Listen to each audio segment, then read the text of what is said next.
அந்த காட்டில் ஒரு ஆக்ரோஷமான கழுகு ஒன்று வாழ்ந்துட்டு வந்தது. அந்த கழுகுக்கு சின்ன சின்ன பறவைங்கன்னா ரொம்பவே பிடிக்கும்.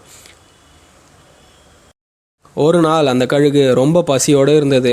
அந்த சமயத்தில் அந்த வழியாக வந்த ஒரு சின்ன குருவியை வேட்டையாட நினச்சது. அந்த ஆக்ரோஷமான கழுகு அந்த சின்ன குருவியை நோக்கி பறக்க ஆரம்பிச்சுது.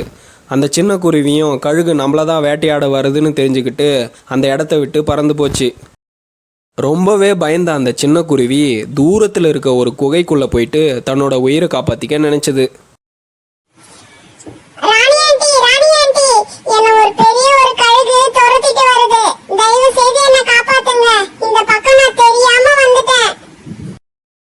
ராஜு, முதல்ல உள்ளவா, நான் அந்த கழுகு கிட்ட இருந்து உன்னை காப்பாத்துறேன்.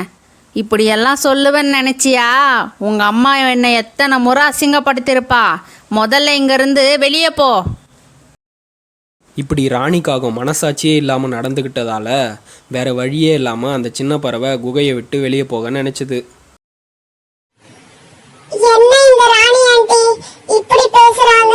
நமக்கு வேற வழியே இல்ல, அந்த கழுகு கிட்ட மாட்டிக்கிட்டு தான் சாகணும் போல இருக்கு. அம்மா, நீங்க எத்தனையோ முறை சொல்லிருக்கீங்க இந்த நதிக்கரை கிட்ட போக வேண்டாம்னுட்டு. நான் உங்க பேச்சு கேட்காம இங்க வந்து இவ்ளோ பெரிய ஆபத்துல மாட்டிக்கிட்டேன். என்ன மன்னிச்சிடுங்கம்மா. அந்த சின்ன பறவை குகையை விட்டு வெளியே வந்ததும் அந்த கழுகு அந்த சின்ன பறவையை பார்த்துடுச்சு. இந்த முறை வேட்டையாடியே ஆகணும்னு ரொம்ப ஆக்ரோஷமாக பறந்து வந்துச்சு. அதிர்ஷ்டவசமாக அந்த வழியாக வந்த புறா அந்த சின்ன பறவையோட உயிரை காப்பாற்றி கழுகுகிட்டேருந்து தப்பிச்சு பறந்து போனாங்க. எதுக்கு ராஜு நீ இந்த மாதிரி ஆபத்தான இடத்துக்கெல்லாம் வந்திருக்க? சீதா அவங்ககிட்ட எத்தனை முறை சொல்லியிருக்கோம் இந்த பக்கம்லாம் வரக்கூடாதுன்னு. நான் மட்டும் வரலன்னா உன் நிலைமை என்ன ஆயிருக்கும் கொஞ்சம் நினச்சி பாரு. இல்ல புறா அங்கிள், எங்க அம்மா எவ்வளவு தூரம் சொன்னாங்க அந்த இடத்துக்கு போகாதேன்னுட்டு. நான் தான் அவங்க சொல்றதை கேட்காம நான் இங்க வந்துட்டேன். அந்த கழுகு என்ன துரத்திட்டு வரும்போது கூட நான் ராணி ஆண்டி கிட்ட உதவி கேட்டேன். அவங்க உனக்கெல்லாம் உதவி பண்ண முடியாது, வீட்டை விட்டு வெளியே போன்னு சொல்லிட்டாங்க.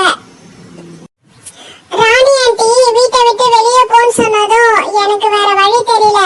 அப்பதான் குகையில இருந்து வெளியே வரும்போது அந்த மோசமான கழுகு கிட்ட மாட்டிக்க பார்த்தேன்.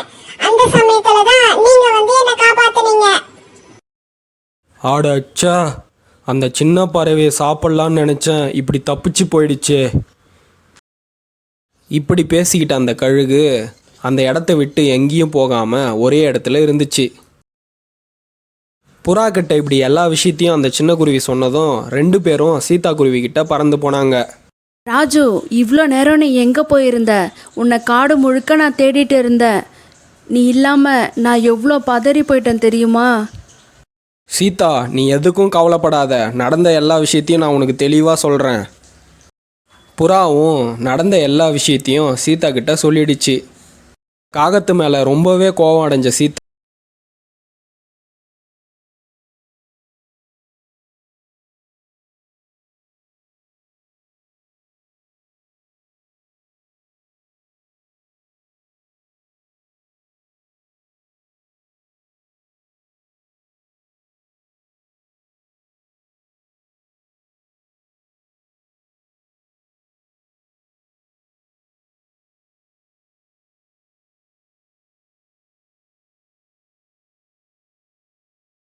இப்படியே அந்த கழுகு ரொம்ப நேரமாக அந்த குகை வாசல்லே உட்காந்துட்டு இருந்தது.